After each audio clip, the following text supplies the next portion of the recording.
사도행전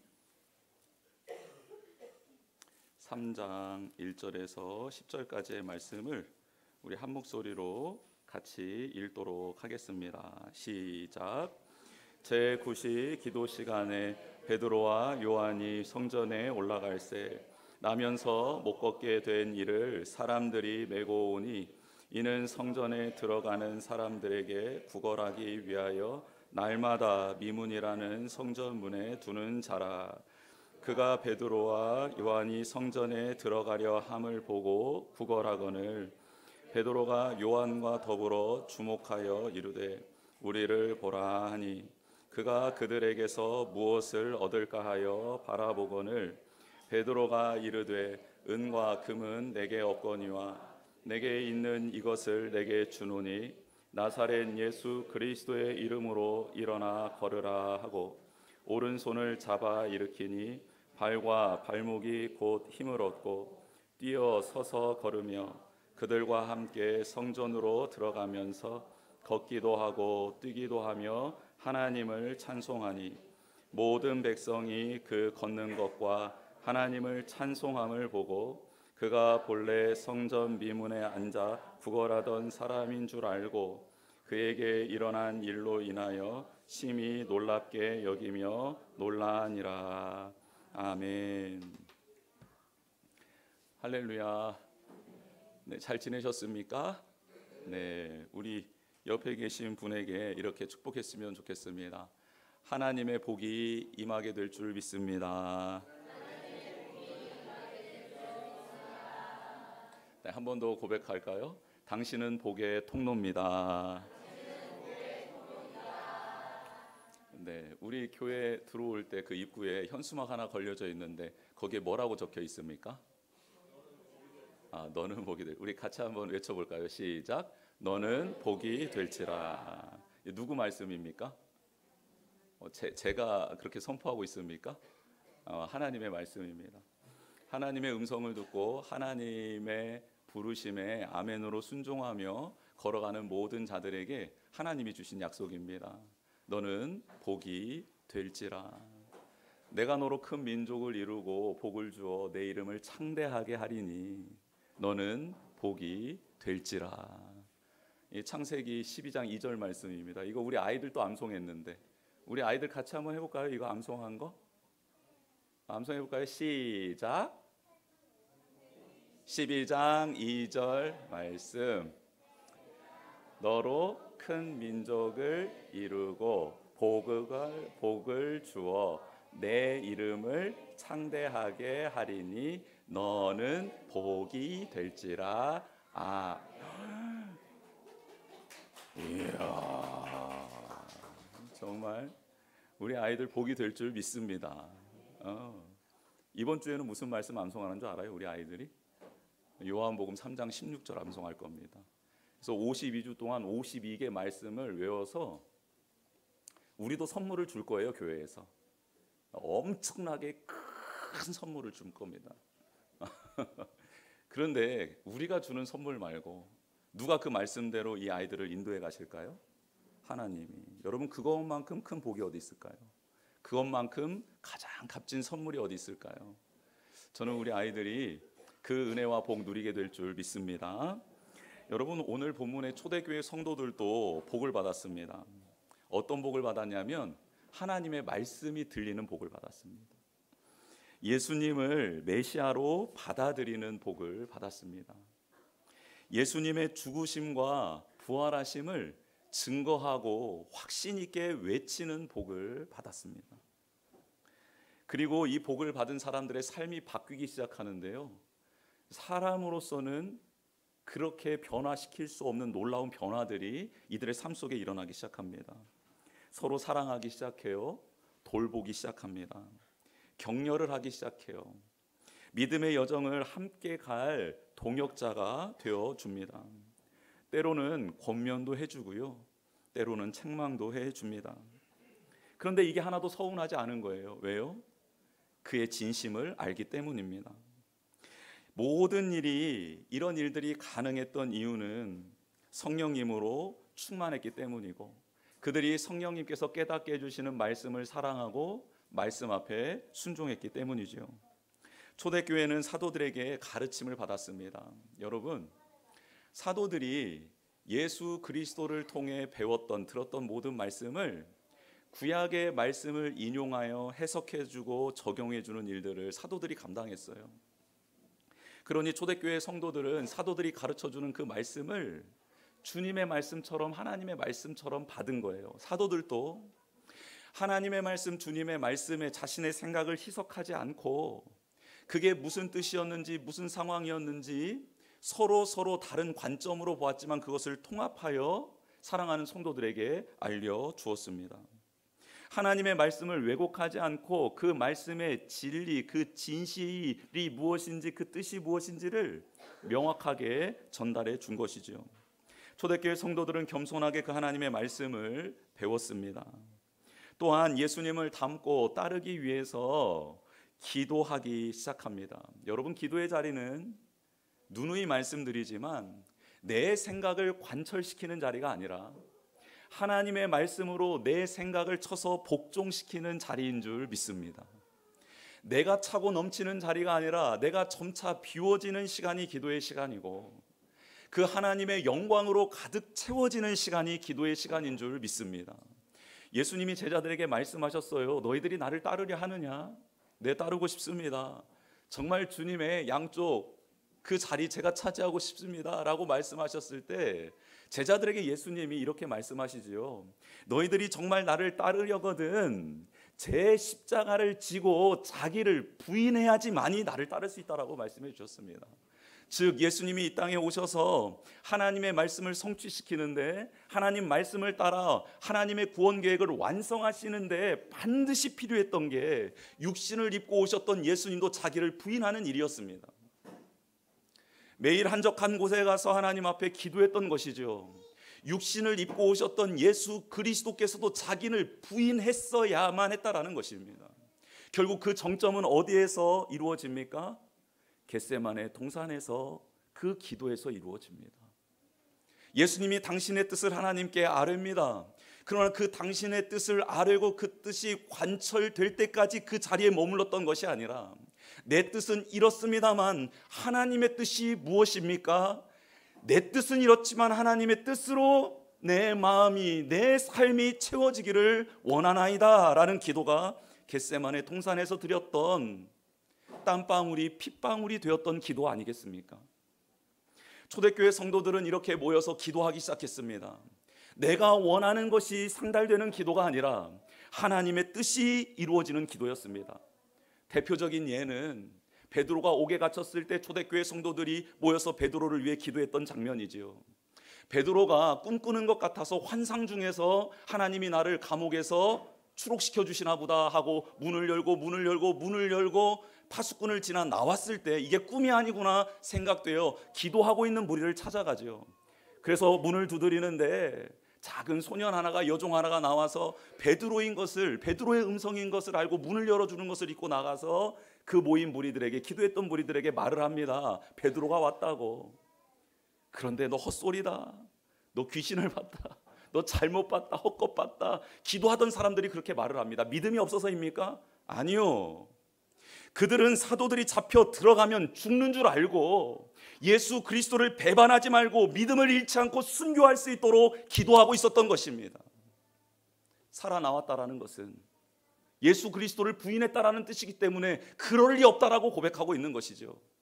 그런데 하나님께서는 베드로의 남은 사명이 있어서 그를 구원해 주셨고 모든 사도들이 다 감옥에서 나온 건 아니지만 그에게는 사명이 있어서 특별한 은혜를 베풀어 주신 것이고 그곳에 모여있던 성도들은 자신들의 뜻을 위해서 기도했던 것이 아니라 하나님의 뜻이 이루어지기를 위해서 기도하고 있었다라는 좋은 기도의 모본을 우리가 사도행전을 통해서 또 볼 수 있는 것 아닙니까? 이렇게 자신의 욕심을 내려놓고 타인의 필요를 채워주는 모습들, 삶이 완전히 뒤바뀐 모습들이 말씀과 기도를 통해 이루어지고 있었습니다. 우리 생명의 길 복민교회도 이런 교회 되기를 원합니다. 이런 공동체의 모습은요 주변 사람들에게 충격을 안겨주었습니다. 어디서도 보지 못했고 듣지 못했던 일들이 초대교회 안에서 이루어지고 있었기 때문입니다. 초대교회는 천국, 하나님의 뜻이 이루어지는 하나님의 임재, 거처, 성소였던 것입니다. 그래서 사람들이 몰려오기 시작했고 성령님은 그들과 함께 하시면서 예수 그리스도의 증인이 될 수 있도록 그들을 변화시켜 주셨습니다. 이제는 내가 사는 것이 아니요 내 안에 예수 그리스도께서 사시는 것이라 라고 고백한 사도 바울의 고백은 그가 처음 한 고백이 아닙니다. 이미 사도들과 초대교회 성도들의 삶의 고백이었습니다. 성령님으로 충만해지고 말씀으로 충만해지고 은혜로 충만해진 사도들과 성도들이 하나님의 뜻을 분별하며 패역한 세대에 예수 그리스도의 복음, 예수님을 믿음으로 구원받는다라는 이 복음을 전하기 시작합니다. 이 진리의 말씀이 선포되는 자리마다 기사와 표적이 일어나기 시작합니다. 참은 거짓을 완벽하게 이깁니다. 생명의 역사가 일어나는 자리에 죽음과 어둠과 질병과 아픔이 떠나가기 시작합니다. 이 시간에도 동일하게 이루어질 줄 믿습니다. 오늘 베드로와 요한은 성전에 기도하러 갑니다. 예수님도 성전은 만민이 기도하는 집이다 라고 말씀해 주셨지요. 그러나 당시 성전은 그 기능을 상실하고 있었습니다. 하지만 베드로와 요한은 예수님의 말씀처럼 기도하러 갑니다. 어떤 기도였을까요? 그렇죠. 하나님의 뜻이 이루어지는 기도. 자신은 생명의 위협을 느끼더라도 이 복음을 끝까지 전할 수 있도록 힘을 달라는 기도를 하러 들어가고 있었던 것이죠. 하나님과 교제하고 하나님의 뜻을 묻고 순종하기 위한 기도의 자리, 베드로와 요한 그렇게 찾아가고 있었던 것입니다. 여러분, 너무 아름다운 모습이고 경건한 모습입니다. 지금 베드로와 요한은 경건의 모양은 갖춘 것 같습니다. 그렇다면 경건의 능력은 그들 안에 있었을까요? 성령님이 오시기 전 베드로와 요한에게는 경건의 모습이 동일하게 있었습니다. 예수님을 따라다녔어요. 예수님과 함께 식탁의 교제를 나눴고 예수님과 함께 특별한 경험들을 했습니다. 높은 산에 올라가 기도하다가 예수님이 변화된 모습을 보기도 했습니다. 죽은 자를 살리는 곳에 같이 들어가서 생명의 주인이 예수 그리스도임을 깨닫고 고백했던 시간들도 있었습니다. 이렇게 그들은 예수님과 함께 했지만 그들에게는 경건의 모양은 있었으나 경건의 능력은 없었던 것이죠. 제자들은 모여서 서로 누가 크냐고 다투었습니다. 예수님이 바라보시는 것을 바라보지 못했습니다. 자신의 욕망과 야망이 그 마음에 가득했고 그런 상태는 부활하신 예수님을 만나고 승천하실 때에도 유지되고 있었습니다. 이스라엘을 회복하심이 이때니입니까? 이제는 하나님의 나라가 완성되어 우리가 거룩한 권세를 누릴 수 있습니까? 라고 물었던 제자들 아닙니까? 즉 예수님을 따르고 있는데 성전에 가서 제사를 드리고 기도도 하는데 그들의 시선은 늘 자신을 향해 있었던 것이지요. 경건의 모양은 있었습니다. 손을 들고 찬양도 합니다. 말씀을 소리내어 읽습니다. 짐승을 잡아 제사를 드립니다. 정해져 있는 시간마다 가서 기도를 하고 있습니다. 모양은 갖췄는데 능력은 없었던 것입니다. 그렇다면 경건의 능력은 무엇입니까? 예수님처럼 세상을 바라보고 예수님처럼 영혼을 대하는 게 경건의 능력입니다. 예수님을 닮고 따라가고 예수님의 능력을 힘입어 살아가는 것, 이게 바로 경건의 능력입니다. 이 능력을 주시기 위해 누가 오셨습니까? 성령님이 오셨습니다. 우리도 경건의 모양은 갖춘 것 같습니다. 저를 보십시오. 저도 이렇게 성의를 입지 않았습니까? 스토를 걸치니까 좀 있어 보이지 않습니까? 좀 거룩해 보이지 않나요? 경건의 모양은 갖춘 것 같아요. 그러나 제 안에 경건의 능력이 있는가? 하나님께서 제게 지금 묻고 있는 질문인 것 같습니다. 여러분, 성전에 아름다운 문이라는 별명을 가진 문이 있었습니다. 오늘 본문에 등장하는데요, 미문이라는 문입니다. 하나님의 임재가 있는 곳, 그 곳이 바로 성전인데 성전은 본질적으로 아름다운 곳입니다. 그런 곳에 아름다운 문이라는 별칭을 가진 곳이 있었다. 여러분, 그러면 두말할 나위 없이 유대인들, 그 이스라엘 백성들은 이곳을 너무너무 사랑했고 많은 사람들이 이 문을 통해 성전을 들어갔을 거다라고 우리는 짐작할 수 있습니다. 이렇게 아름다운 곳에 어울리지 않는 한 사람이 오늘 본문에 등장하죠. 나면서부터 걷지 못한 사람입니다. 주변 사람들은 이 사람을 그곳에 메고 와서 구걸할 수 있도록 보살피고 있었습니다. 많은 사람이 오가는 아름다운 문 앞에서 구걸하여 생계를 유지하고 있었던 사람입니다.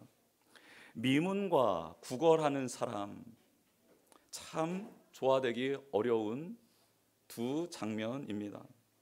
하나님과 죄인된 우리 사이를 연상케 하는 장면 아닙니까? 어울릴 수 없는 두 존재, 간극이 메워지지 않는 이 끝과 저 끝에 있는 문과 사람입니다. 나면서부터 걷지 못한 사람은 40년이라는 세월을 그렇게 보내야만 했습니다. 더 이상 소망도 꿈도 없었습니다. 그저 예배 드리러 오가는 사람들의 그 선한 양심에 자신의 궁핍함을 호소하는 것이 그가 매일매일 할 수 있는 유일한 것이었습니다. 성전에 들어가고 싶었지만, 일어서고 싶었지만 그런 것들은 손을 뻗어도 닿지 않는 곳, 저 멀리에 있었습니다. 그저 오늘 하루 누군가 주는 동전으로 끼니를 해결할 수만 있다면 그게 전부인 삶, 고통스럽고 허무한 삶이 그 거린의 전체의 모습이었습니다. 그런 하루가 또 시작되었습니다. 그렇게 오늘 또 구걸하고 있습니다. 그런데 베드로와 요한이 성전에 들어가다가 그 사람을 주목하여 봅니다. 베드로와 요한이 경건의 능력이 있었나 없었나 서두에 질문 드렸습니다. 여러분, 그들이 안진뱅이를 나면서부터 걷지 못했던 사람을 예수 그리스도의 이름으로 일으켰다라는 것이 그들에게 경건의 능력이었을까요? 여러분, 아닙니다. 왜 그런 줄 아십니까? 예수 그리스도를 믿지 않고 귀신을 의지하는 자들도요, 기적을 일으키기 때문입니다. 즉, 앉아 있었던 사람을 일으켰다라는 것이 그들에게 있어서의 경건의 능력이 아니라, 그들에게 있어서 경건의 능력은 예수님처럼 그 나면서부터 못 걷고 구걸하고 있는 사람을 진심으로 인격적으로 대우했다라는 것입니다. 사랑하는 성도 여러분, 기적은, 우리가 말하는 성경에서의 기적은 예수님의 마음으로 누군가를 바라보기 시작할 때, 예수님의 마음으로 누군가를 다가가 위로해 줄 때, 전심으로 내 안에 있는 예수 그리스도가 생명이라고 그에게 나누어 줄 때, 고백할 때 일어나게 되는 줄 믿습니다. 기도하러 가고 하나님을 섬기고 예수님을 믿는 모양만 있었던 게 아니라 예수님의 눈으로 사람을, 세상을 바라볼 수 있는 능력이 베드로와 요한에게 생긴 것입니다. 그리고 그 거린에게 이렇게 말합니다. 우리를 보라. 미문에 앉아 있었던 사람은, 아, 오늘 대박 났구나. 야, 나를 이렇게 인격적으로 말을 걸어오다니. 보통 사람은 동전 하나 던져주고, 아니면 냄새난다고 피해가고, 아니면 부정하다고 도망가 버리는데, 아이를 두고 걸어가는 부모들은 너 공부 똑바로 안 하면 저렇게 된다라는 잘못된 예로 나를 사용하곤 했는데, 어떻게 이 두 사람은 나에게 와서 우리를 보라고, 나를 한번 쳐다보라고, 어떻게 얼굴을 바라보며 눈을 마주치며 나에게 다가와서 나의 음성을 듣기를 원하는가? 오늘 대박났다, 대박났다. 오늘 일주일치 먹을 동전 얻는 것은 시간 문제다 하며 이 거린이 고개를 들어 베드로와 요한을 쳐다봅니다. 베드로가 이어 말합니다. 은과 금은 내게 없다. 여러분, 이처럼 황당한 소리가 어디 있습니까? 동전 한 입이 필요한 사람 앞에 은과 금은 내게 없다. 아니, 너에게 줄 동전 하나가 없다. 여러분, 무시하는 겁니까? 이 사람의 아픔을 후벼 파는 겁니까? 인격적으로 대우하는 것처럼 하다 뒤통수 치는 겁니까? 아닙니다. 아니에요. 베드로와 요한, 이 사람이 무엇이 필요한지 잘 알고 있었습니다. 그런데 이 사람도 알고 베드로와 요한도 알고 있는 그 필요 말고, 하나님이 지금 이 사람에게 주고 싶어 하시는 필요가 있다라는 것을 알게 되었고 깨닫게 되었고 그것을 선포하고 있는 것입니다. 그래서 베드로, 요한 그들이 이렇게 말합니다. 우리에게는 금과 은은 없지만 너에게 줄 것이 있다. 곧 나사렛 예수 그리스도의 이름, 그분의 사랑, 그분의 긍휼, 그분의 능력이다. 오른손을 내밀어라. 오른손을 잡고 일어나십시오 라고 그를 일으켜 세웁니다. 지금도 교제하고 있는 예수님이었기에, 지금도 나와 함께 하시는 예수님과 동행하고 있었기에 그의 모든 능력, 그의 권세, 그의 영광, 그의 무궁한 능력이 바로 내 안에 있음을 베드로와 요한은 알았기에 담대하게 지금도 나와 함께하고 계시는 예수 그리스도의 이름으로 말도 안 되는 그에게 꼭 필요한 예수 그리스도의 생명을, 그분의 능력을, 그분의 은혜를 선포하고 있는 것입니다. 미문과 못 걷는 사람은 연결될 수 없는 관계 아닙니까? 아무도 그 사람이 예배자가 될 것이라고 생각하지 못했습니다. 하나님을 찬양할 수 있게 될 거라고, 걷게 될 거라고, 그의 삶을 건강하게 살아갈 수 있을 것이라고 아무도 상상할 수 없었습니다. 왜요? 인간의 영역이 아니기 때문입니다. 그러나 내가 죽고 예수 그리스도께서 내 안에 살면 하나님의 영역 안으로 들어가게 되고, 하나님이 보는 관점으로 바라보게 되고, 하나님이 원하시는 것을 줄 수 있게 되는 사람으로 변화될 줄 믿습니다. 그 이름 안에 변화의 시작이 있는 것입니다. 변화의 과정이 있는 것입니다. 변화의 결론이 지어지는 것입니다. 성령님으로 충만했던 베드로와 요한은 그에게 말합니다. 너는 예배할 수 있어. 너는 성전에 들어가 찬양할 수 있어. 너는 우리와 다른 사람이 아니라, 부정한 사람이 아니라 너와 나는 모두 주님 안에서 형제고 사랑하는 동료야. 내가 너의 손을 잡을 수 있고 너도 나의 손을 잡아줄 수 있어. 내가 너에게 도움을 주는 것뿐만 아니라 너도 나에게 도움을 줄 수 있는 사람이야. 우리 같이 동역의 기쁨, 또 하나님 나라 세워가는 기쁨 누리자 하면서 그 사람의 손을 잡고 성전으로 들어가는 것입니다. 왜 이런 일이, 어떻게 이런 일이 가능할 수 있습니까? 그들은 예수 그리스도와 교제하고 있었기 때문에, 그분의 능력을 알고 있었기 때문입니다. 베드로와 요한도 예수님의 이름으로 변화된 사람들이지요. 그리고 미문에 앉아 있었던 사람도 예수님의 이름을 소개해 줌으로 변화되게 만들어 줍니다. 우리도 예수님의 이름으로 변화되었죠. 그리고 앞으로 우리를 통해 예수님의 이름으로 변화될 백성들이 있는 줄 믿습니다. 이것 때문에 필리핀으로, 이것 때문에 세계 열방으로, 이것 때문에 국내에 섬기는 자리로 우리가 나아가는 것 아니겠습니까?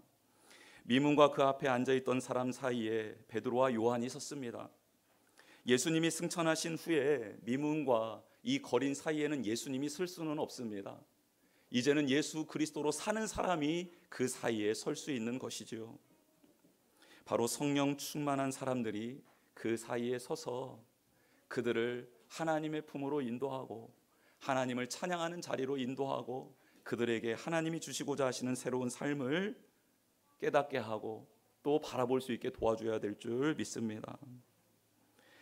먼저는 우리 자신에게 예수 그리스도의 이름의 능력이 필요합니다. 이 시간 예수님께서 앉아있는 우리의 영혼, 우리의 마음, 우리의 관계, 우리의 슬픔의 자리, 문제, 또 경제적인 어려움들을 일으켜 세워주실 줄 믿습니다.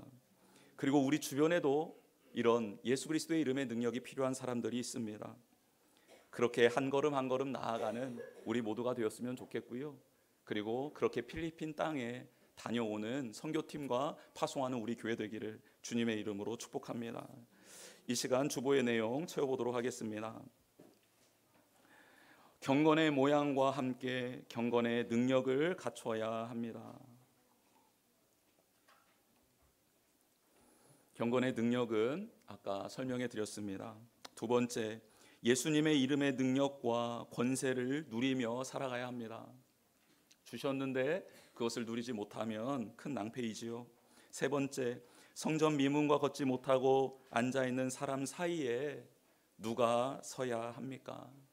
누가 서야 합니까? 거기에 누가 서야 하는지 그 밑에 답을 좀 달아주셨으면 좋겠습니다. 혹시 조항진 목사 이렇게 쓰는 사람은 없겠지요? 우리 전도사님 이렇게 쓰는 사람 없겠지요? 우리 샘 리더 뭐 이렇게 쓰는 사람 없겠지요? 우리 자녀 뭐 이렇게 쓰는 사람 없겠죠? 네, 거기에 이름을 한번 적어 보셨으면 좋겠습니다. 누가 서야 할까? 이 시간 같이 찬양했으면 좋겠습니다. 예수의 이름으로 나는 일어서리라. 주가 주신 능력으로 나는 일어서리라. 같이 찬양하도록 하겠습니다. 이 시간